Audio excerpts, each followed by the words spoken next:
જય સ્વામિનારાયણ.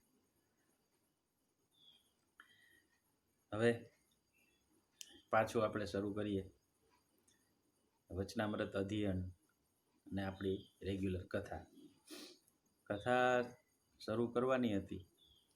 એ પહેલાં મનમાં થોડીક અવઢવ રહેતી હતી કે આ ફરી પાછી કન્ટિન્યુ કરવી કે કેમ, કારણ કે આના સાઈડ ઇફેક્ટ્સ પણ આવે અને ઘણીવાર એવું થાય કે કાંઈક સારું કરવા જતા હોય અને એની જગ્યાએ કાંઈક ભળતું જ થઈ જાય. ઈરાદો ભલે ગમે એવો સારો હોય પણ એના પરિણામ ઘણા વિચિત્ર આવી શકે. અને આપણને પ્રશ્ન થાય કે આ કથાની અંદર એમાં ક્યાં ખરાબ પરિણામ આવવાના છે. પણ કથાના જે અધિકારી હોય, એટલે કે જે કથા કરી શકે એવા વ્યક્તિ હોય, એ કથા કરે તો જ એ યોગ્ય કહેવાય. દાખલા તરીકે ધર્મવલ્લભ સ્વામી કોઈને વૈરાગની વાત કરતા હોય તો એ બરાબર છે. જ્ઞાન સ્વામી કોઈને વૈરાગની વાત કરતા હોય તો બરાબર છે. પણ મારા જેવો ગ્રહસ્થ છે જે સંપૂર્ણપણે સંસારમાં લુપ્ત છે, આપણે કહીએ ને ચોટલી સુધી અંદર ઘૂસી ગયો હોય, ચોટલી નથી દેખાતી, તો એવા વ્યક્તિએ પછી આવી ડાય વાતો કરવાની, પછી આવું બધું જ્ઞાન આપવું, તો એ આમ એકે કરતાં યોગ્ય ન કહેવાય. પણ હવે તેમ છતાંય મને પોતાને અંદરથી, આપણે સાદી ભાષામાં કહીએ ને કે એવો ડોડિયો છે કે આ બધી વાત કરવી. પણ એક બીજું કારણ એ છે કે આપણી અંદર, એટલે કે આપણને સૌથી મીઠો અવાજ દુનિયામાં કોનો લાગે? દુનિયાની અંદર સૌથી મીઠામાં મીઠો અવાજ તો બધા એક અવાજ એમ કે ભાઈ માનો અવાજ છે, આપણને બહુ મીઠો લાગે. પણ હકીકત બીજી છે કે આપણને પોતાનો અવાજ છે ને એ જ સૌથી મીઠો લાગે. પોતાની વાત છે ને એ જ સૌથી સારી લાગે. પોતાનું જે ડાપણ છે ને એ જ આપણને શ્રેષ્ઠ લાગે. એટલે આપણે બીજાની વાત તો કંઈ સાંભળી નહીં, પણ પોતાની વાત તો સાંભળીએ ને. હવે જો આ વચનામૃત છે એ મારા શબ્દોમાં મેં સમજાવ્યું હોય અને પછી હું ફરીથી સાંભળું, તો એ વાતની અસર મારા ઉપર વધારે થાય. હું બીજાને કહેતો હોઉં તો 4 આંગળી મારી કોર ફરે ને એમ. આની અંદર મને મુખ્ય જે બેનિફિટ દેખાણો એ દેખાણો કે મારા પોતાની આમાં જ્યારે આપણે વાત કરતા હોય ત્યારે એક ફ્લો હોય, ભગવાનને સંભાળીને વાત કરીએ એટલે થોડોક વધારે અંદરથી આપણને ફ્લો આવે.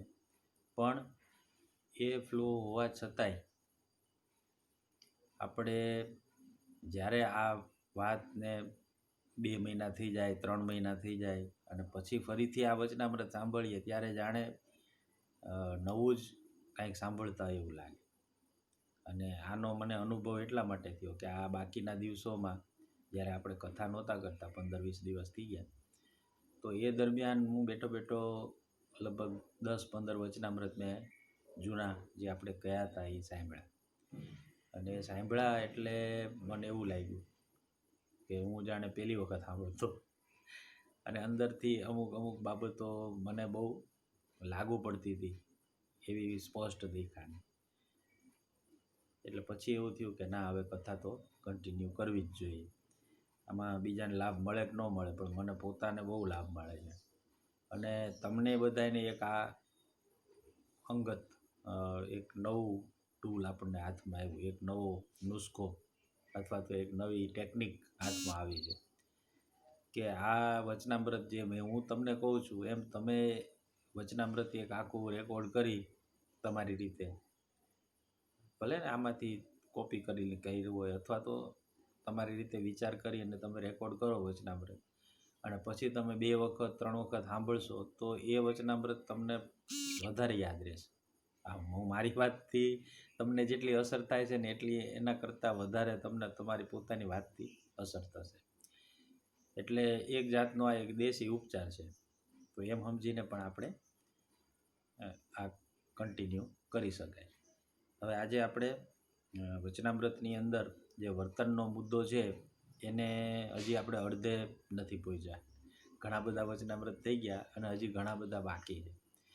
વચનામૃતની અંદર એકે એક વચનામૃત એવું છે કે જેની અંદર વર્તન જ કરવાનું છે, પણ એની અંદરથી એ ખાસ કરીને અમુક આપણે એવા મુદ્દાઓ લીધા છે કે જે ડાયરેક્ટ વર્તનને લગતા કે ભાઈ આમ કરવાનું છે તમારે. તો એવા જે વચનામૃત છે એને આપણે તારવી અને એને એક લેતા જઈએ છીએ. એમાં આજની જે કડીમાં મધ્ય પ્રકરણનું બીજું વચનામૃત છે એ આપણે વાંચી અને એની અંદર પ્રવેશ કરી અને મહારાજે એમાં શું કીધું છે એ તો બધું અદ્ભુત છે, પણ સંતોએ જે સમજાવ્યું છે મને જે થોડું ઘણું યાદ રહ્યું છે 1% 1.5% જેવું, તો એ હું તમને કહું છું. સ્વામિનારાયણ હરે, સ્વામિનારાયણ હરે. સંવંત 1878ના શ્રાવણ સુધી ત્રીજને દિવસ એટલે કે ગુરુવાર અને 1 ઓગસ્ટ 1821ની સાલ, તે દિવસ સ્વામી શ્રી સહેજાનંદજી મહારાજ શ્રી ગરડા મધ્યે દાદા ખાચરના દરબારમાં શ્રી વાસુદેવ નારાયણના મંદિર આગળ રેશમના ચાકડા ઉપર વિરાજમાન હતા. સર્વ શ્વેત વસ્ત્ર ધારણ કર્યા હતા અને પોતાના મુખારવિંદની આગળ મુનિ તથા દેશ દેશના હરિભક્તની સભા ભરાઈને બેઠી હતી ને મુનિ ઝાંઝ મૃદંગ લઈને કીર્તન ગાવતા હતા. હવે આ એક આખું બહુ આહ્લાદક વાતાવરણ હશે અહીંયા, કે મજાનો સરસ લીમડો, એની સરસ છાંય, એની અંદર બધાએ હરિભક્તો, કેટલાય સંતો, બ્રહ્માનંદ સ્વામી, ગોપાળાનંદ સ્વામી, બધા મોટા મોટા સંતો બેઠા છે. મહારાજની સામૂહિક દ્રષ્ટિએ જોઈ રહ્યા છે અને મહારાજ વાસુદેવ નારાયણના ઓરડાની આગળ એટલે કે જ્યાંથી આપણે પગથિયા ચડીને જઈએ છીએ ત્યાં એ જે ગેર છે, ઓસરી અને પગથિયાની બરોબર અડતી વચ્ચેનો ભાગ, એની ઉપર ચાકડો પાથરીને મહારાજ બેઠા હશે. અને ચાકડો એટલે સાદો ચાકડો નહીં, પણ આમ એકદમ ઓલો પરવટીવાળો કહે ને એવો રેશમનો ચાકડો, એની ઉપર બેઠા છે. પાછળ મોટો તકિયો હશે, એની ઉપર મહારાજ ઓઠીંગણ દઈને બેઠા હોય અને શ્વેત વસ્ત્ર ધારણ કર્યા છે અને એ સુંદર અલૌકિક મૂર્તિ છે. પછી શ્રીજી મહારાજે કહ્યું, જે કીર્તન રાખો, અમે વાત કરીએ છીએ. એમ કહીને શ્રીજી મહારાજ બોલ્યા કે જેને આત્યંતિક કલ્યાણ પામવું હોય અને નારદ સંકાદિક જેવા સાધુ થવું હોય તેને એમ વિચાર કરવો, જે આ દેહ છે તેને વિશે જીવ રહ્યો છે અને ઇન્દ્રિયો અંતઃકરણ છે તે જીવ સાથે વળગી રહ્યા છે અને ઇન્દ્રિયો અને અંતઃકરણ છે તે બહાર પંચ વિષય સાથે પણ વળગી રહ્યા છે. હવે મહારાજે વાતની શરૂઆત કરી. હવે વાતની શરૂઆત ક્યાં કરી? મહારાજે પહેલી વાત શું કીધી કે જેને આત્યંતિક કલ્યાણ પામવું હોય અને નારદ સંકાદિક જેવા સાધુ થવું હોય. હવે આ આપણા વચનામૃત અધ્યયનનો આ એક મેઇન ગોલ છે. આપણે આ બધું કરીએ છીએ તો એ શેના હાટું કરીએ છીએ? તો કે ભાઈ અમારે આત્યંતિક કલ્યાણ જોઈએ છે. કલ્યાણ તો થઈ જ ગયું છે આપણું, કાંઈક સારું ખાઈએ તોય આપણે દેહનું કલ્યાણ થઈ ગયું કહેવાય. પણ આત્યંતિક કલ્યાણ કોને કહેવાય? તો કે એવું કલ્યાણ કે જ્યાંથી પછી ફરી પાછું કોઈ દિવસ આવવું ન પડે અને આવીએ તો ભગવાનની જેમ જ ત્યાં રહ્યા થકા બીજે દેખાય, એવી સામર્થ્યવાળા થઈને આવીએ. કે આ ગોપાળાનંદ સ્વામી, મુક્તાનંદ સ્વામી, બ્રહ્માનંદ સ્વામી એ બધા જે રીતે આવ્યા હતા, તો પછી કદાચ બીજી વાર આવવાનું થાય તો મહારાજની ઈચ્છાથી, મહારાજની સાથે અથવા તો મહારાજની આજ્ઞાથી આપણે જઈએ. પણ આ કર્મને વશ થઈને, સ્વભાવને વશ થઈને, અંદર ઇન્દ્રિયો અંતઃકરણ ને એમાંય ખાસ કરીને કારણ શરીર એને વશ થઈ અને પાછું આપણે આવવાનું રહીએ એવું નથી કરવું. તો મહારાજ કહે કે જેને આત્યંતિક કલ્યાણ પામવું હોય અને નારદ સંકાદિક જેવા સાધુ થવું હોય. હવે આમાં આપણે તે કેલા અમે તો ગ્રસ્ત છે, આ મહારાજ તમે આ ક્યાં સાધુમાં નાખી દીધા અમને. પણ સાધુ થવું એનો અર્થ શું છે કે આપણે આત્યંતિક કલ્યાણ છે ને સાધુ થઈને તો જ થાય.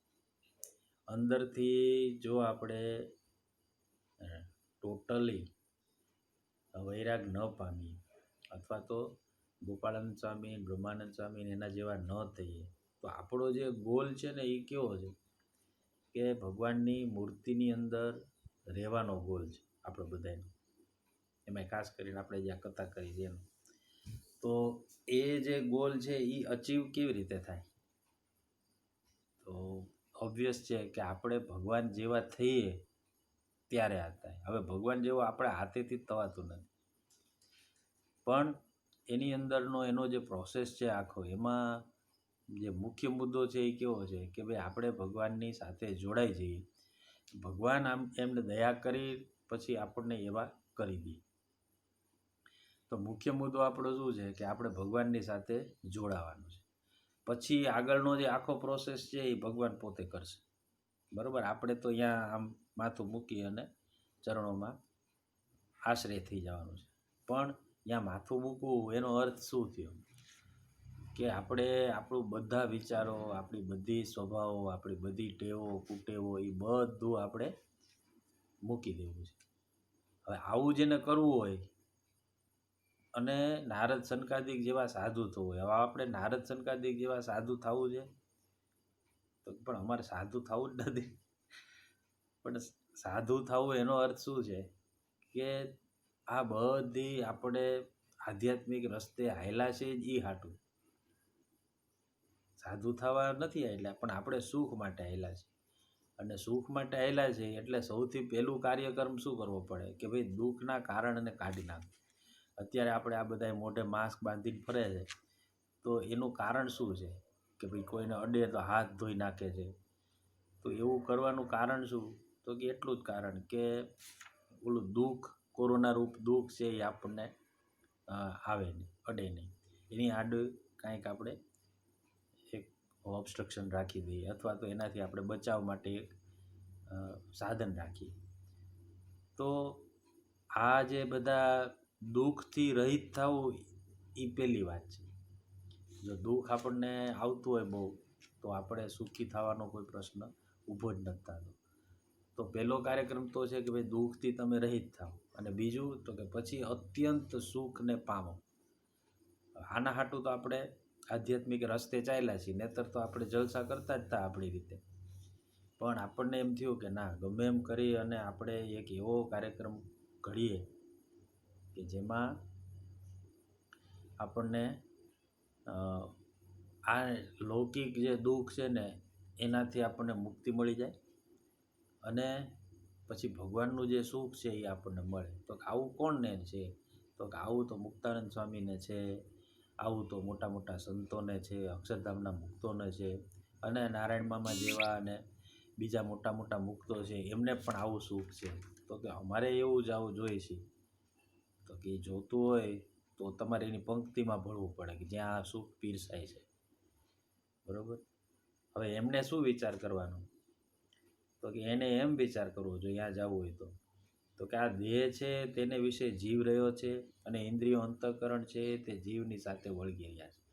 હવે મહારાજે આપણને એક આખો આઈડિયા આપે છે કે ભાઈ તમારું જે આ બોડી છે એમાંય ખાસ કરીને જે તમારું મગજ છે એ કઈ રીતે કામ કરે છે. આના વિશે આપણે શરૂઆતમાં જે બધા લેક્ચર કર્યા હતા ને એમાં સ્થૂળ દેહ ને સૂક્ષ્મ દેહ ને એની બધી વાતો કરી હતી. એમાં 4 અંતઃકરણ, મન, બુદ્ધિ, ચિત્ત અને અહંકાર એ કઈ રીતે કામ કરે છે એના ઉપર આપણે વાત થોડી કરી હતી. પણ એ વાત આના સંદર્ભથી લીધેલી, આ વચનામૃતમાંથી થોડીક લીધી હતી. એટલે આગળ જતા આને આ વચનામૃત છે એને આપણે ઓલરેડી થોડોક આઈડિયા એનો લઈ લીધો છે. પણ હવે સ્પેસિફિકલી વધારે મહારાજ આમાં એકદમ સ્પષ્ટ રીતે શું સમજાવે છે એ આપણે સમજવાનું છે, બરાબર. કે ઇન્દ્રિયો, અંતઃકરણ ને આપણું જીવ ને મન ને બુદ્ધિ ને આ બધું કઈ રીતે કામ કરે છે. તો કે ભાઈ એ જે રીતે કામ કરતા હોય એમાં અમારે તો આમાંથી તમે સુખની વાત કરો ને યાર, તો કે સુખ આપણને તો જ મળે જો આપણને ખબર પડે કે આ કઈ રીતે કામ કરે છે અને દુઃખ ક્યાંથી આવે છે અને સુખ ક્યાંથી આવે છે. જો આ બે વસ્તુની આપણને ખબર પડી જાય તો આપણે દુઃખ જ્યાંથી આવતું ત્યાં ડૂચા દઈ દઈએ અને સુખ જ્યાંથી આવતું હોય એ બાકોરું મોટું કરી દઈએ, તો આપણને સુખ અંદરથી આવવા માંડે. એટલે હવે મહારાજે આપણને આખું એક લેઆઉટ પ્લાન આપે છે કે ભાઈ તમે જે ડખે ચડી જાઓ છો બધા જાત જાતના, તો એનું મુખ્ય કારણ છે ને શું છે તો એ આપણને સમજાવે છે કે આ દેહ છે તેને વિશે જીવ રહ્યો છે અને ઇન્દ્રિયો અંતઃકરણ છે તે ઇન્દ્રિય જીવની સાથે વળગી રહ્યા છે. હવે આ દેહની અંદર જીવ એરિયો છે, ઇન્દ્રિયો અને અંતઃકરણ એ એરિયા છે, અને બધા આપણી હારે ચોંટી ગયા છે. અને ઇન્દ્રિયો અને અંતઃકરણ છે તે બહાર પંચ વિષયમાં પણ વળગી રહ્યા છે. હવે એના બે હાથ છે. હવે એક હાથે આપણું ગળું ઝાલ્યું છે અને બીજા હાથે કરીને બહાર ઝાલ્યું છે. હવે એના લીધે શું થયું કે આપણે પણ એની સાથે જોડાઈ ગયા છે. જીવ છે એ ઇન્દ્રિયો અંતઃકરણ સાથે જોડાયેલો અને ઇન્દ્રિયો અંતઃકરણ બહાર પંચ વિષય સાથે જોડાયા, એટલે લોચો શું થઈ ગયો કે આપણે પંચ વિષયની સાથે જોડાઈ ગયા. હવે જે કોઈ જીવ પ્રાણી માત્ર છે એનો જે આખો જન્મ થયો છે એનું મુખ્ય કારણ જ આ છે કે પંચ વિષયની જે ભયંકર આસક્તિ આપણને છે, ભોગવવાની જે ઈચ્છા છે, એના લીધે જ આપણે જન્મ થયો છે. હવે મહારાજ એનું મેઇન કારણ આપણને સમજાવે છે કે જો ભાઈ આ કારણોસર તમારે લોચા થયા અને ઇન્દ્રિયો અને અંતઃકરણ તે બહાર પંચ વિષયમાં વળગ્યા અને અજ્ઞાને કરીને જીવ ઇન્દ્રિયો અંતઃકરણને પોતાનું રૂપ માને છે, પણ વસ્તુગતે જીવ ઇન્દ્રિયો અંતઃકરણ થકી ન પહોંચે. હવે અજ્ઞાને કરીને જીવને એમ થાય છે કે આ હું જ છું, આ જે ઇન્દ્રિયો છે ને એ હું છું, આ અંતઃકરણ છે એ હું છું, અને જીવને પોતાનું જે સ્વરૂપ છે ને એ વિસ્મરિત થઈ ગયું છે અથવા તો એ ભૂલી ગયો છે. આને બહુ સિમ્પલ વાત છે આ દેખાવામાં, પણ આની અંદર એક બહુ મોટું રહસ્ય છે. રહસ્ય શું છે કે આપણે ઇન્દ્રિય અંતઃકરણથી જુદા છીએ એ વાત જ આપણા મગજમાંથી નીકળી ગઈ છે આખી. ઇન્દ્રિયો અને અંતઃકરણ છે એની સાથે આપણે મારો આ હાથ છે એમ હું કહું, મારો હાથ કરું છું, પણ ખરેખર તો આ હાથ કરતાં હું જુદો જ છું. એ હાથ કપાઈ જાય અથવા તો હાથ શૂન્ય થઈ જાય. આપણે ઘણી વાર આમ ઓછી હાથ રાખ્યો હોય અને પછી ખાલી ચડી જાય, બરાબર, તો હાથ હલે ખરો પણ એની અંદર સેન્સેશન ન હોય. કોકનો બીજાનો હાથ હોય ને એવું લાગે આપણને, બહુ ખાલી ચડી ગઈ હોય ને તો આપણને એમ થાય કે જાણે આપણો હાથ જ નથી. એમાંય પછી જ્યારે કંઈક ઓપરેશન કરવાનું હોય, કોઈ ઇન્જેક્શન મારે તો આપણે આર્ટિફિશિયલી એવું સમજી શકીએ કે આપણે આ દેહથી નોખા પડી ગયા, બરાબર. પછી હાથને માથે આમ કાપા મૂકતા હોય, ટાંકા લેતા હોય તો એ આપણે જોઈએ કોઈક બીજાના હાથમાં કરતા હોય એવું લાગે આપણને. એનું જરા પણ આપણને દુઃખ ન થાય અને એનું કાંઈ સેન્સેશન પણ ન થાય. હવે એ શું દર્શાવે છે કે આપણે એના કરતાં અલગ છીએ, બરાબર. હવે અજ્ઞાને કરીને જીવ ઇન્દ્રિયો અંતઃકરણને પોતાનું રૂપ માને છે. આ મોટામાં મોટું આપણું અજ્ઞાન છે. શું કે હું છે ને આ ખાઈ લઉં છું, હું છે આ જોઈ લઉં છું, આ હું છે એ આમ કરી લઉં છું, પણ ખરેખર તો આપણે આ આપણા ઉપકરણો છે, બરાબર, આપણા ટૂલ્સ છે કે જેનો આપણે ઉપયોગ કરવો હોય એટલો કરીએ, ન કરવો હોય તો નોય કરીએ. તો આપણે એ આપણી વશ છે, આપણે એને વશ નથી. આવું ઓરિજિનલ સેટિંગ હતું ભગવાને કરેલું, બરાબર, કંપની સેટિંગ આવું હતું. પણ થઈ ગયું છે શું કે આપણે ઇન્દ્રિય અંતઃકરણને વશ થઈ ગયા છે. મને એવા 1-2 દાખલા જોવા મળે કે હમણાં 1 વર્ષ પહેલાં હું આવ્યો ત્યાં કેનેડા, તો ત્યારે એ પહેલાં એક વિનોદ કરીને એક છોકરો હતો, એ મારા કારીગરનો ભાઈ હતો, અને એને પેલો માવો ખાવાની બહુ ટેવ હતી. એટલે માવો ખાવાના લીધે એને ગળામાં ઓલું કેન્સર થઈ ગયું. હવે કેન્સર થયું એટલે પછી સ્વાભાવિકપણે બધાય ડૉક્ટરને બધા એમ કહે કે હવે તું આ બધું મૂકી દે, અને પછી બીકના માર્યા મૂકી દીધું. તો મૂક્યા પછી શું થયું તો કે પછી કેમોથેરાપી કરાવીને ઓપરેશન કર્યું અને આ બધું કાઢી નાખ્યું, પછી હાજો થઈ ગયો. હવે હાજો થઈ ગયો ને તો એ પાછળ માવો ચાલુ કરી દીધો કે ક્યારેક ખાવ એમ. તો એની લાચારી કેટલી બધી, બોલો. એને ખબર છે કે આના લીધે મને આ થયું છે. આપણે બીજાને જોઈને આપણને સમજી જઈએ કે આ ધંધો કરવા જેવો નહીં. હવે એને એ તો પોતાની ઉપર આ થયું છે, પોતાની ઉપર થયું છતાંય તે એ પોતાની જે આદત છે એની સામે કેટલો લાચાર થઈ જાય છે કે એને સામે મૃત્યુ દેખાય છે તોય એ માવો ખાધા વગર રહી શકતો નથી. આવું ને આવું દારૂનું છે, આવું ને આવું ડ્રગ્સનું તો આના કરતાં ઘણું વધારે છે કે જે લોકો ડ્રગ્સના રવાડે ચડી જાય તો એને પછી કોઈ જાતનો વિવેક રહેતો નથી અને હાવ લાચાર થઈ જાય, પામર થઈ જાય એમ. અને ઇન્દ્રિયો અંતઃકરણ જેમ દોરે એમ દોરે. આપણે ભૂતકાળમાં પુરાણોમાં ને એમાં એવી કેટલી બધી કથાઓ યયાતિ રાજા હતો. યયાતિ રાજાને આ બધા સ્ત્રીઓ વિશે બહુ આસક્તિ હતી. તો એ શું કરતો તો કે એ પોતાના પુત્રની આયુષ અને પુત્રનું યૌવન છે ને એ પોતે લઈ લેતો અને પોતાનું ગઢપણ છે એ પોતાના પુત્રને આપી દેતો. આવી રીતે એ 1000 વર્ષ રહ્યો. હવે આ કેટલી બધી કરુણતા કહેવાય કે પોતાના સ્વાર્થ માટે, પોતાના અંગત માટે, અને એની લાચારી કેવી થઈ જાય કે આ બધું હું જ કરું છું, હું જ ભોગવું છું, અને એ એની વાહે વાહે દોરાઈ જાય. એટલે આ એક બહુ મોટી કરુણતા હારી કે ઇન્દ્રિયો અંતઃકરણને આપણે પોતાનું રૂપ જાણીએ અને પછી આપણે એની વાહે વાહે વયા જઈએ છીએ. ઇન્દ્રિયો અંતઃકરણ આપણને દોરે એવા નથી, ખરેખર આપણે એને દોરીએ એવા છીએ, પણ અજ્ઞાને કરીને આપણને આવું થઈ ગયું છે.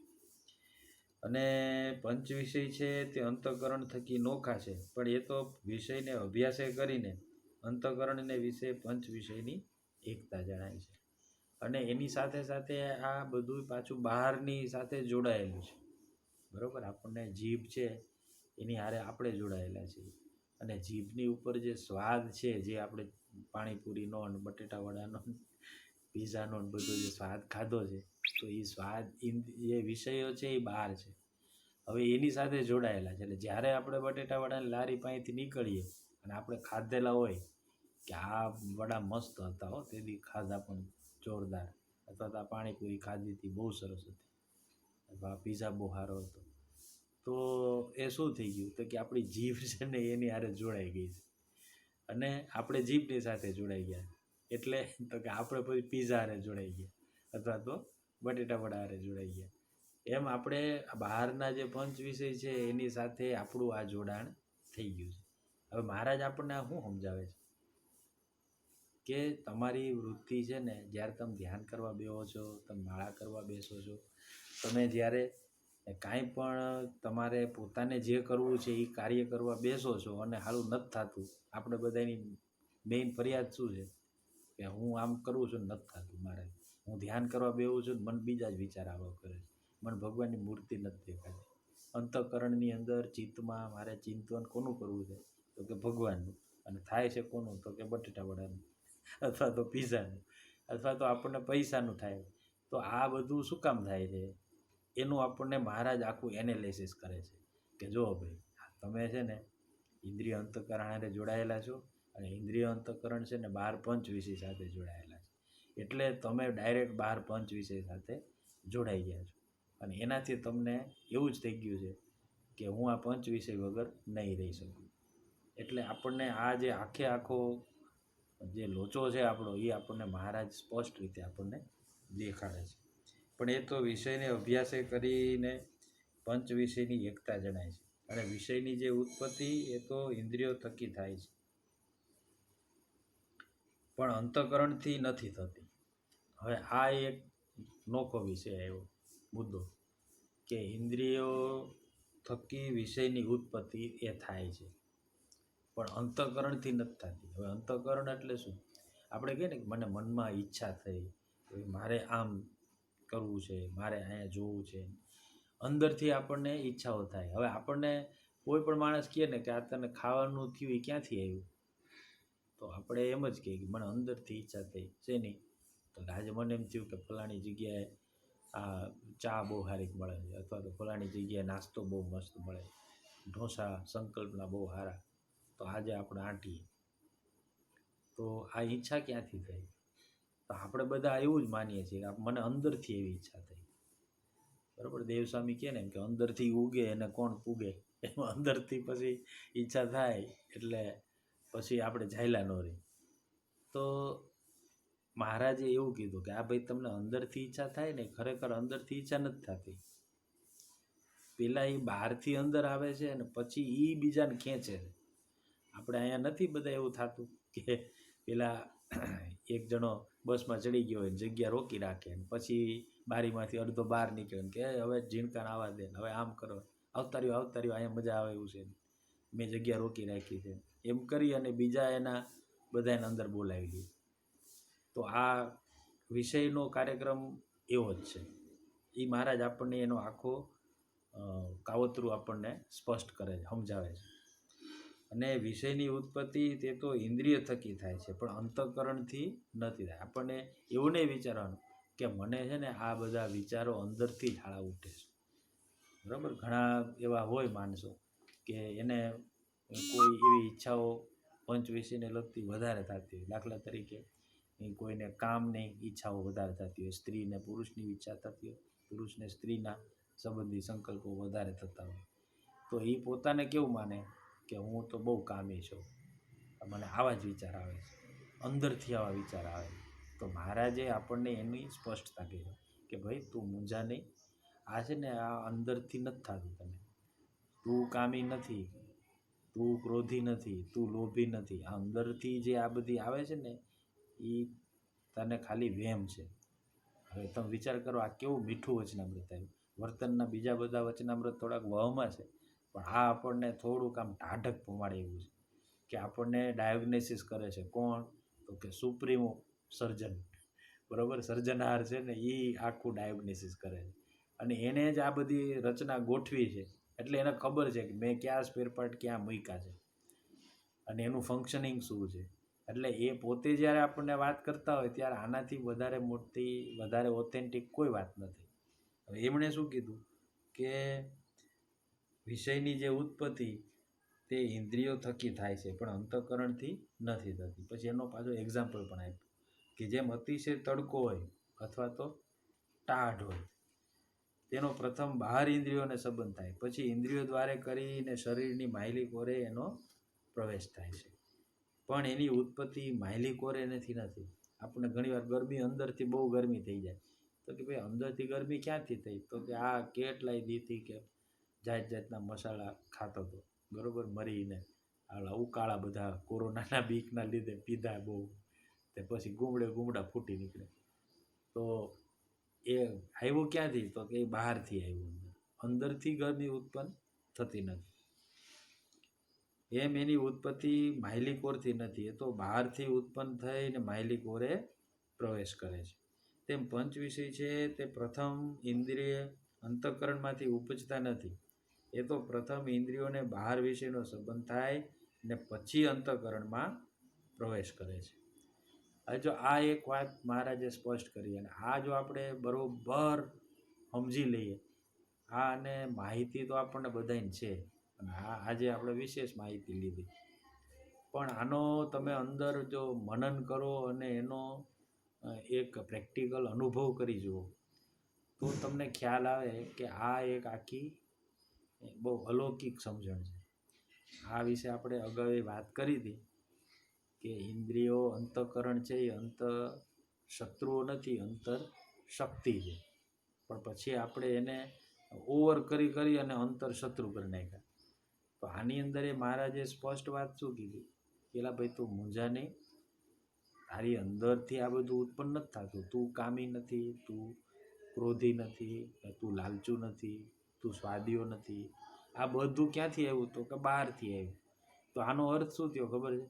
કે આપણે यहाँ જો ડૂચો દઈ દઈએ ને બહારનો, તો ઓટોમેટિક આ બધું આવતું બંધ થઈ જાય.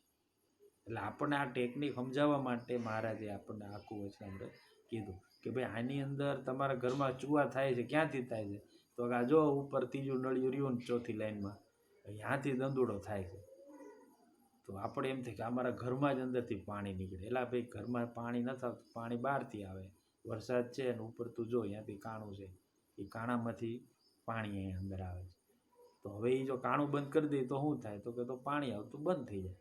પછી કે આ બધું પાણી ભરાણું છે એનું, તો કે એ હાવે ને કાઢી નાખવાનું પોતા કરી દે, બરાબર.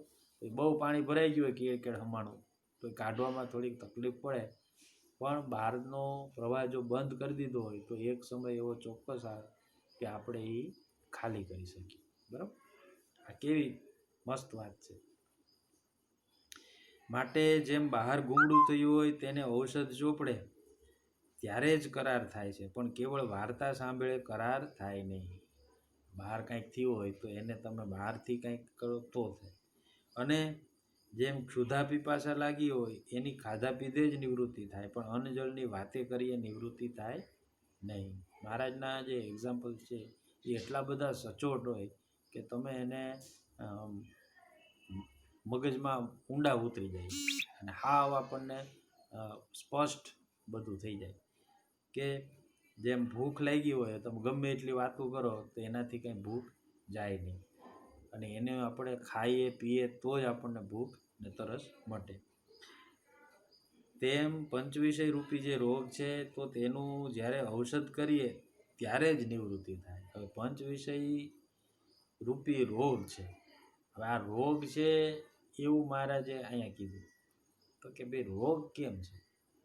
પંચવિષય છે એ તો આપણને ભોગવીએ છીએ, ખાય તો ખાવું એ કાંઈ રોગ છે? પછી આપણે કાંઈ જોવું એ કાંઈ રોગ છે? પછી આપણે કાંઈ ભોગવીએ તે કાંઈ રોગ છે? તો આ બધું રોગ કેમ કીધું મહારાજે? કે પંચવિષય રૂપી રોગ છે. રોગ એટલા માટે કીધું કે આપણે આ હતું આટલું કેવું બરાબર, પણ એને આપણે એક્ઝેગરેટ કરી અને કેટલું કરી નાખ્યું કે જ્યારે પછી આપણે સાચું જે કામ કરવા બેસીએ ત્યારે આપણે આપણું મન ઇન્દ્રિયો અંતઃકરણ છે ને એ કામમાં અથવા તે વર્તમાન ક્ષણમાં નથી રહેતા, પણ સતત પંચ વિષયના ચિંતવનમાં જ વયા જાય છે. આપણે જોઈએ અને એનાલાઇઝ કરીએ વૈજ્ઞાનિક રીતે, એક ડાયરી રાખીને બેસીએ બરાબર નવરા હોય ત્યારે કે ભાઈ મને આખી મિનિટમાં કેટલા વિચાર આવે. તો આવી રીતે વૈજ્ઞાનિકોએ પ્રયોગ કર્યા તો એવરેજ માણસને 48થી 70, આમ તો 68 એટલે 50થી 70 જેટલા વિચાર આવે દરેક માણસ એક મિનિટ, એટલે દર સેકન્ડે વિચાર આવે, 1.5 સેકન્ડે વિચાર ફરે, એવું થયું ને. હવે એટલા વિચાર આવે એ તો એમને સાબિત કર્યું, પણ મહારાજે એનું શું કીધું કે શેના વિચાર આવે તો કરતું. તો આપણને શેના વિચાર આવે? તો મોટા ભાગના વિચાર આપણા છે ને આ પંચ વિષયને લગતા જ હોય છે, અથવા તો એને મેળવવા માટેના જે પ્રયત્નો કરતા હોય અથવા તેના મેળવવા માટેના જે સાધનો છે એના જ આપણે મોટા ભાગે વિચાર કરતા હોય. એના આપણને ઘા લાગ્યા હોય, એના આપણને વાગોળતા હોય, એમ આપણને ફક્ત એને લગતા જ વિચાર આવવા કરે છે. તો પણ એમાં ખોટું શું છે? મને ગમતું હોય ઢોસા ખાવા અથવા તો કોઈ વ્યક્તિ સાથે કાંઈ ગમતું હોય મને, તો હું કદાચ મારા પોતાની પત્નીના કે પ્રિયતમના વિચાર કરતો હોઉં તેમાં વાંધો હું જ તમને? તો કે વાંધો કંઈ નથી. વાંધો ફક્ત એટલો કે જ્યારે જે કરવાનું છે એ નથી થતું.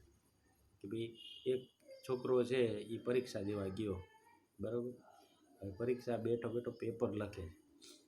તો હવે પેપરમાં એને શું લખવાનું છે? તો કે જે પ્રશ્ન હોય એના જવાબ લખવાના. તો કે પણ મારે હું લવ લેટર લખું તો કે એ ન હાલે, એને માર્ક ન મળે. પણ કે મને તો મારી પ્રિયતમા બહુ વાલી છે, અથવા તો છોકરી લખતી એમ કે ભાઈ મારા પ્રિયતમ છે એ મારું જીવન છે, એના વિશે હું કંઈ ન લખું. તો કે ભાઈ લખને, પણ અહીંયા ન લખતું, તું ઘરે જઈને લખજે. ખ્યાલ આવ્યો કે જ્યારે જે કરવાનું છે એ કરવા ન દેતું હોય એને એના વિચાર આવતા હોય તો એ રોગ કહેવાય. બરાબર, આપણે આમ બોલવા જઈએ અને જીભ આપણી આમ ઊંચી નીચી થાય તો એમાં કંઈ પ્રોબ્લેમ નથી, પણ જ્યારે કરવાની હોય ત્યારે ન થાય અને જીભ જલાઈ જાય તો આપણે શું કહીએ કે આ તોતડાય છે. બરાબર, તો એ તોતડાવું એ પાછો રોગ થઈ ગયો. શું કામ? કે બોલવાનું હતું ત્યારે એ ન બોલી શકે. એમ આપણે જે કામ કરવાનું છે એ આપણે ન કરી શકીએ એટલે એ રોગ છે. એટલે આ પંચવિષય રૂપી રોગ એટલા માટે કીધું કે એ આપણને પકડી રાખે. જ્યારે આપણે ભજન કરવું હોય તો ભજન નથી કરવા દેતા, કામ કરવાનું હોય તો કામ નથી કરવા દેતા. એ આપણને એની માયાજાળમાં આપણને ગૂંચવી નાખે, એટલે એને રોગ કીધો છે. તે તો તેનું જ્યારે ઔષધ કરીએ ત્યારે જ નિવૃત્તિ થાય. હવે જો આની અંદર વસ્તુ શું છે કે આ 25 જે રોગ કીધો છે ને એનું જે ઔષધ કરવાનું કીધું છે એ એટલું જ છે કે એને કયા સંદર્ભથી આપણે એને રોગ ગણીએ છીએ એ સંદર્ભથી આને એનો ઉપચાર કરવાનો છે. માની લ્યો કે આપણે આને ખોટો અર્થ લઈએ, બરાબર, આ જ વાતને આપણે ખોટા અર્થથી લઈએ તો ખોટો અર્થ શું થાય કે 25 રોગ હોય તો 25 અમારે નહીં ભોગવા, અમારે કોઈ દી ખાવાનું જ નહીં. આપણે એવું કહી શકીએ કે ભાઈ 25ની નિવૃત્તિ થઈ ગઈ તો 25 એટલે શું? શબ્દ, સ્પર્શ, રૂપ, રસ ને ગંધ. તો આ 5 વિષય અમારે ભોગવવાના નહીં, હાલો. તો શું અમારે કોઈ દી ખાવાનું જ નહીં? તો અમારે શું કોઈ વિષય ભોગવવાના જ નહીં, અમારે કાંઈ જોવાનું જ નહીં, અમારે કંઈ આમ જ નહીં કરવાનું. એ આપણે આડા ફાયટા કહેવાય. પણ અહીંયા મહારાજનો તાત્પર્ય શું છે કે એના જે તમને સતત વિચાર આવે છે, બરાબર, તમારું જે મન છે એ સતત આના નાના વિચારમાં લુબ્ધ રહીએ છે, એ એક રોગ છે અને એની અંદરથી બહાર નીકળવાનું છે, બરાબર. ઓલું તો જે નોર્મલી મોટા મોટા મુક્તો હતા, બ્રહ્માનંદ સ્વામી ને એ બધા, તો એ લોકોએ તે ખાતા હતા કે નહોતા ખાતા? પંક્તિમાં પીરસી મહારાજ એમને જમાડતા જ હતા ને, તો એ સારી જ વાત હતી ને. એ ભાઈ મહારાજને જોતા હતા ને, દર્શન કરતા હતા ને, એ સારી જ વાત છે, બરાબર. આપણે મહારાજનું દર્શન કરીએ છીએ, માળા કરીએ છીએ, હાલીએ છીએ, ચાલીએ છીએ, આમ આંખે અડાડીએ છીએ, તો આ સ્પર્શ થયો. તો આ બધી વસ્તુનો આ કંઈ રોગ નથી, પણ જે વસ્તુ કરવી જોઈએ એ થતી નથી, ન કરવી જોઈએ એ આપણે એક ધારી એ જ થતા કરે, એટલા એને આપણે રોગ કહીએ છીએ, બરાબર. એટલે અને ઇન્દ્રિયો અને ઔષધની રીત એમ છે કે જ્યારે ત્વચાને સ્ત્રીયાદિકના વિષયનો સ્પર્શ થાય છે ત્યારે ત્વચા દ્વારા અંતઃકરણમાં એનો પ્રવેશ થાય છે અને અંતઃકરણ દ્વારા થઈને જીવમાં પ્રવેશ કરે છે. પણ મૂળ થકી વિષયની ઉત્પત્તિ જીવમાંથી પણ નથી ને અંતઃકરણમાંથી પણ નથી. હવે મહારાજે આનું એક્ઝેક્ટ આપણને પ્રોસેસ સમજાવી દીધો કે જો ભાઈ તને સ્ત્રી આદિકનો અથવા તો સ્ત્રીને પુરુષનો જે સ્પર્શ થાય એની યાર વાત થાય ત્યારે એ અંદર જીવમાં ઉતરી જાય છે. પહેલાં અંતઃકરણમાં ઉતરે અને અંતઃકરણમાંથી પછી જીવમાં ઉતરી જાય. તો કે જીવમાં ઉતરે પછી તો કે પછી આપણને એ જન્મ મરણનું કારણ થાય છે. આપણને એટલી બધી અંદર આસક્તિ થઈ જાય, એના જ સતત વિચાર આવ્યા રાખે અને પછી ધીમે ધીમે આપણે એ આપણા જન્મ મરણનું કારણ બની જાય છે. અને મૂળ થકી વિષયની ઉત્પત્તિ જીવમાંથી પણ નથી અને અંતઃકરણમાંથી પણ નથી. અને જે વિષય અંતઃકરણમાં સ્ફૂરતા હશે તે પણ પૂર્વજન્મને વિશે બહારથી જ ઇન્દ્રિયો દ્વારા કરીને આવ્યા છે. માટે વિષય ટાળવાનું એ જ ઔષધ છે જે ત્વચાએ કરીને સ્ત્રીયાદિકના પદાર્થનો સ્પર્શ થજો. હવે અહીંયા એક નાની એવી પાતળી રેખા આપણે ખેંચી શકીએ, બહુ પાતળી છે. શું કે ભાઈ આ આવે છે એ ક્યાંથી આવે છે? તો કે ભાઈ બહારથી આવે છે. તો કે બહારથી પહેલાં ઇન્દ્રિયનો સંબંધ થાય અને પછી અંતઃકરણની અંદર આવે અને અંતઃકરણથી પછી જીવમાં આવે. તો આના બે વિભાગથી આપણે એને બંધ કરી શકીએ અથવા તો એનાથી આપણે બચી શકીએ. તો આમાં મહારાજે પહેલો વિભાગ શું કીધો કે ભાઈ સ્ત્રીયાદિકનો સ્પર્શ ન કરવો, બરાબર. અને નેત્રે કરીને એનું રૂપ ન જોવું, જીવાએ કરીને એની વાત ન કરવી, કાને કરીને તેની વાત ન સાંભળવી અને નાસિકાએ કરીને તેનો ગંધ ન લેવો. આવી રીતે પંચ ઇન્દ્રિયો દ્વારા વિષયનો દ્રઢ રાખે તો બહારથી વિષયનો પ્રવાહ માહેલી વડે પ્રવેશ કરે નહીં. હવે આ એક વાત થઈ. તો હવે આની અંદર જે એક રેખા મહારાજે દોરી દીધી, આપણને એક બાઉન્ડ્રી કરી દીધી, પણ એ સ્પષ્ટ રીતે કોની છે? તો કે એ સાધુ માટેની છે. તો કે પેલા તમે હમણાં કહેતા હતા ને કે બધાય સાધુ થવાનું છે, તો અહીંયા આપણને બે વિભાગ કરી દીધા છે. એક તો ઇન્દ્રિયોનો સંપર્ક થાય, પછી અંતઃકરણમાં સંપર્ક થાય અને પછી જીવમાં ઉતરી જાય. તો સાધુઓએ તો પહેલાં છે ને એને બહાર જ ઊભું રાખી દેવું છે, કારણ કે સાધુએ આ બધી વસ્તુઓનો ત્યાગ કર્યો છે. એટલે તો હવે એને પહેલેથી આગેથી જ ત્યાગ કરી નાખે તો એને હેરાનગતિ આખી ઓછી થઈ જાય. તો કે ભાઈ અમારે ગૃહસ્થને શું કરવાનું, બરાબર. કે બૈરા સામે જોવાનું નહીં, ભાઈની વાત નહીં સાંભળવાની. આમ તો એ આપણી વાત ન સાંભળતી, આપણે વાત નહીં સાંભળવાની. બૈરાની સતત આ જ ફરિયાદ હોય કે અમારા ઘરના છે એ કોઈ અમારી વાત નથી સાંભળતા. આપણે કેવું, જો મહારાજે કીધું છે કે અમારે તારી વાત સાંભળીને ના પડીએ અને એને સામું ન જોવું. તો કે એવું નથી, આપણે એક સ્ટેપ અંદર જે આવે ને ત્યાં એને બ્લોક કરવાનો છે. ઇન્દ્રિયોથી તો આપણે વાત કરવાની છે, પણ પછી એ અંતઃકરણમાં જ્યારે પ્રવેશ કરે ને તો ત્યાં આપણે અંદર બ્લોક કરી શકીએ. શું બ્લોક કરી શકાય? કે આપણે એને યથાર્થ ઓળખી રાખવું જોઈએ કે આ જે વાત કરે છે એ મારા અંતઃકરણથી અંદર ઉતરવી ન જોઈએ. એનું આટલું જ મહત્ત્વ છે, એનું આટલું જ સુખ છે અને એનું આટલો જ ઇમ્પોર્ટન્સ છે. તો આવી રીતે આપણે આ બે વિભાગ કરી શકીએ. જે સાધુ સંત છે જેણે આ સંસારનો ત્યાગ કર્યો છે એના માટે ઇન્દ્રિયોથી ટોટલ ત્યાગ કરી નાખે તો એને થોડુંક સહેલું પડે, અને ગૃહસ્થને એવી રીતે વર્તવું એ થોડુંક અઘરું છે. શું કામ? કે ઘરની અંદર રહેવાથી આ બધાની યારે કંઈ બોલવું તો પડે જ તે આપ. તો આપણા માટે અંતઃકરણ છે ને એ એક બેરિકેડ છે કે જે આગળ જતાં આપણને બચાવી શકે. અને જેમ કૂવામાં પાણીની સહેર આવતી હોય એને ગોદડાના ગાભા ભરીને બંધ કરે ત્યારે કૂવો ગળાય. કૂવો હોય ને જ્યારે ગાળતા હોય તો એમાં અંદર નદીઓ ચાલતી હોય, અંદર ઝરણા ચાલતા હોય ભૂગર્ભમાં. તો એમાંથી કોઈ એકાદી શહેર છે એ કૂવાની અંદર પાણીમાં આવતી હોય, એમાંથી બધું પાણી આવતું હોય. તો ત્યાં પછી મોટા ગોદડાના ગાભા ભરાઈ દે અહીંયા, અને પછી આમ ઊંડા ઊંડા લાકડા મારી અને એને એકદમ બંધ કરે. એટલે પછી એમાં પાણી સેજ ટપકે, પણ ઓલો જે એક તારો ધોધ આવતો હતો પાણીનો એ બંધ થઈ જાય, અને પછી અંદરથી બધો ગાળ છે એ કાઢી નાખે. તો એમ આપણે બહારથી ઇન્દ્રિયો અંતઃકરણને જે એક ધારો વિષયનો પ્રવાહ છે એને આપણે રોકી રાખી તો અંદરનું છે એ બધું આપણે પછી બહાર કાઢી શકીએ અને કૂવો ઉલેચી શકાય. અને જેમ ઉદરમાં અને તેમ બાહ્ય ઇન્દ્રિયોને નિયમમાં રાખવે કરીને બાહ્ય વિષયનો અંતઃકરણમાં પ્રવેશ ન થાય. અને જેમ ઉદરમાં રોગ થયો હોય તે ઉદરમાં ઔષધ જાય ત્યારે જ ટળે, તેમ પ્રથમથી જે ઇન્દ્રિયો દ્વારા કરીને વિષય અંતઃકરણમાં ભરાયા હોય તે તો આત્મવિચારે કરીને ટાળવા. હવે મહારાજે આપણને આ એક કીધું કે ભાઈ બહારથી પહેલાં બધું બંધ કરો. આપણે કે પણ મહારાજ અમે તો અહીંયા બધું ભરચક કરી દીધું છે, 50 વર્ષથી આ જ ધંધો કર્યો છે અને અનંત જન્મથી આપણે આ ધંધો કર્યો. શું? તો કે બધું અંદર જે તે નાખ જ કર્યું. આપણે એકદમ આસક્ત થઈને પિક્ચર જોતા હોય, એકદમ આસક્ત થઈ ચારે બાજુ આપણી બધી વસ્તુ જોતા હોય. ઘણા તો આમ ખાતા હોય ને તો પાણીપુરીમાં પાણી હોય એટલું તો એના મોઢામાં પાણી આવી જાય, આમ જોતાં જોતાં હવળકા લેતા હોય. બરાબર? તો એ બધું આપણે રસપૂર્વક બહુ જ કર્યું છે, આપણને બહુ ગમે એટલે આમ એક ચિત્ત થઈ અને આપણે એની અંદર ઉતરી જઈએ છીએ. તો હવે એ બધું ભરાઈ ગયું છે એનું શું કરવું?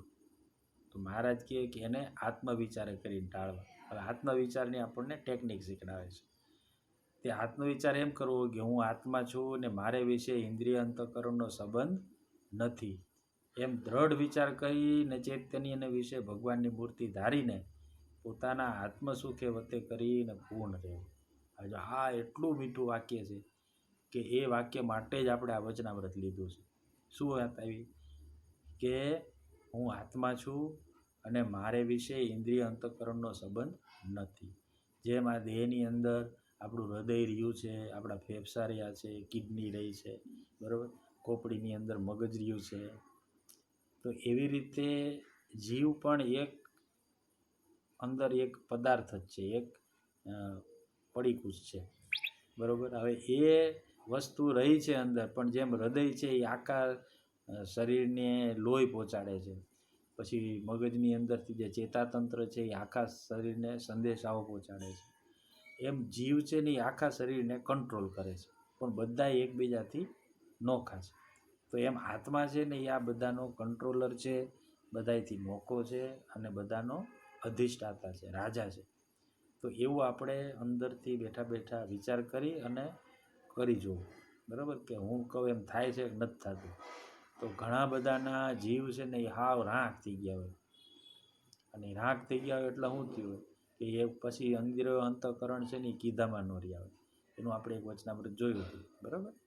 પણ આની નાની નાની પ્રેક્ટિસ કરવી હોય. નાની નાની પ્રેક્ટિસ શું કે આપણે મનમાં નક્કી કરી રાખ્યું હોય કે ભાઈ આજે 5 માળા કરવી છે, અથવા તો આપણે આવી રીતે અડધી કલાક માનસી પૂજા કરવી છે, 5 મિનિટ 10 મિનિટ માનસી કરવી છે, તો એ આપણે માનસી કરવી જ તે. એ 5 માળા શાંતિથી બેહીને કરવી જ તે. પછી ત્યારે આપણને મન કેટલાય ઊંચાળા ભરતું હોય, તો મન એ આપણને મારું બેટું એવા ધંધે લગાડી દે આપણને, અહીંથી વાંથી વાન. તો આપણે એને બેહાડી અને એને કંટ્રોલ કરવાની કોશિશ કરવાની કે ના, તું 5 માળા છે ને એ તો તું કર, અને આમાં જો સંકલ્પ કરીશ ને તો એ માળા હું ફરીથી કરીશ. તો 5 માળા કરતાં કરતાં આપણે 25 માળા થઈ જાય, કારણ કે અંદર એક સંકલ્પ થાય એટલે પછી પાછી ફરીથી કરવાની. આમ તમે કરશો ને એટલે ધીરે ધીરે ધીરે આપણને કોન્ફિડન્સ આવતો જશે કે ના, મારું કીધું મન કરે છે ખરું, અને આ મન છે ને એ બોસ નથી, હું બોસ. તો આવું આપણને જેમ જેમ દ્રઢ આત્મવિચાર કરતા જઈએ એમ આપણને દ્રઢ થતું જાય કે એલા આ તો બધા ખોટા મને દબાવતા હતા, હું આ બધા કરતાં વધારે પાવરફુલ છું. એટલે એવું જ્યારે થઈ જાય પછી તો કે એમ દ્રઢ વિચાર કરીને ચૈતન્યને વિશે ભગવાનની મૂર્તિ ધારવાની. પછી આપણે જે કહીએ છીએ ને, આપણે ચૈતન્યને વિશે ભગવાનની મૂર્તિ ધારવી, એ ધારી. હવે અહીંયા મહારાજ જ છે. હવે જેવા મહારાજ જ આવી ગયા પછી શું થયું, તો કે પછી એને ઇન્દ્રિયો અંતઃકરણની હારે ક્યાં સંબંધ હતો? મહારાજ વિચાર કરે તો કે ના, મહારાજ વિચાર કરતા હશે તે તો મહારાજને ખબર, એ જે વિચાર કરે. આપણે શું, કે આપણે મહારાજના દર્શન કરવાના, કે આ મહારાજ બેઠા છે, આ મહારાજ વાત કરે છે, આ મહારાજ વાત સાંભળે છે, અને આપણે એની કોર સતત જોવાનું. આપણું ધ્યાન છે ને મહારાજના જમણા ગાલમાં જે તલ છે, ટીબકડી છે, કે દાઢી નીચે એક મોટી ટીબકડી છે, આપણે ત્યાં કોન્સન્ટ્રેટ કરવાનું. આપણે મહારાજની મૂર્તિના ચિહ્ન ઠેઠ નખથી શિખા પર્યંત વિચારે રાખવાના, અને આ મહારાજ જ છે. પછી જેવા કાંઈક અંતઃકરણને એની અંદરથી કાંઈક તો સંકલ્પ ઉઠે ને એટલે વળી પાછું, હે મહારાજ જો આ મને આવા સંકલ્પ થાય છે, હે મહારાજ જો મને આવું થાય છે. થોડાક દિવસ જ આવું રહેશે, પછી આપણું મન ઇન્દ્રિયો અંતઃકરણ એ થાકી જાય, અને પછી આપણને એ વિચાર આવે જ નહીં, અથવા તો આવે તો મહારાજ સહાયતા કરી અને એ વિચારોને કાઢી નાખે. આપણને મહારાજે 2-3 જગ્યાએ એવા સ્પષ્ટ ટેકનિક આપી હતી કે જ્યારે બહુ મોટા લોઢ ઉછળતા હોય વિષયના, અને એવા સંકલ્પો ઉઠતા હોય સમુદ્રની લહેરો જેવા, તો ત્યારે મોટા સંતોની અને ભગવાનને સ્વામિનારાયણ એવા ઉચ્ચ સ્વરે નિર્લજ થઈને એમ, હે મહારાજ, હે દયાળુ, એમ જોરથી બોલવાનું. અને હે સચ્ચિદાનંદ સ્વામી, હે ગોપાળાનંદ સ્વામી. માનનો સંકલ્પ થાય ને તો ગોપાળાનંદ સ્વામીને સંભાળવાના, અને કામનો સંકલ્પ થાય તો બ્રહ્માનંદ સ્વામી અને સચ્ચિદાનંદ સ્વામીને સંભાળવાના. ઈર્ષાનો એનો કાંઈ થાય તો અખંડાનંદ સ્વામીને સંભાળવાના. આવી રીતે આપણે કેટલા એવા સદગુરુઓ છે કે જેને તમે જેમ જેમ યાદ કરો ને તો પછી બીજી વાર સંકલ્પ થાય જ નહીં. અને જેમ કૂવો અને પોતાના આત્મ સુખ વતે કરીને પૂર્ણ રહેવું. હવે આત્મસુખ આમાં શું છે, તો કે ભગવાનનું જે આમાં સુખ આવે ને એ જ આપણું આત્મસુખ છે. એટલે ભગવાનના સુખે કરીને પૂર્ણ રહેવું. તો કે પણ મને ભગવાનનું સુખ તો આવતું નથી, તો હું પૂર્ણ ક્યાંથી રહું? તો કે અત્યારે આપણને જે સુખ આવે છે ને એ શેનું સુખ આવે છે? એ આપણા ચૈતન્યનું જ આપણને સુખ આવે છે. તો કે પણ મને આવતું જ નથી ને, હું તો આમ બેઠો, કાંઈ સુખ આવતું નથી, મેં જોયું પણ ક્યાંય સુખ છે નહીં. પણ તમે અંદરથી જોશો ને તો આપણે જે કાંઈ ભોગવી શકીએ છીએ, જે કાંઈ જોઈ શકીએ છીએ, જે કાંઈ બોલી શકીએ છીએ, આ બધું આપણા ચૈતન્યના લીધે જ થાય છે. આપણો અંદરથી જીવ નીકળી જાય તો કેટલી પછી આપણે પૂરીઓ ખાઈ શકીએ, કે કેટલા બટેકાવાળા ખાઈ શકીએ, એનો સ્વાદ શું લઈ શકીએ? તો કાંઈ ન થાય. આપણી આંગળી આમ ઊંચી થઈ હોય તો નીચી ન થઈ શકે, તો આપણે એક મટકું મારી ન શકીએ. એટલે આપણે જે કાંઈ કરી રહ્યા છીએ એ શેનાથી થાય છે, તો કે આત્મા વડે થાય છે. એટલે આપણી આજુબાજુનો જે અનુભવ થાય છે ને એ જ આપણું આત્મસુખ છે. હવે એની જગ્યાએ આપણે ભગવાનને રાખીએ ને તો અત્યારે આપણને ભગવાનનો મહિમા અને ભગવાનનો અનુભવ આત્મા જેટલો જ થાય છે. એટલે અત્યારે આ જે સુખ આવે છે ને એ આપણને ભગવાનનું આટલું સુખ આવે છે. એટલે આ હવે એની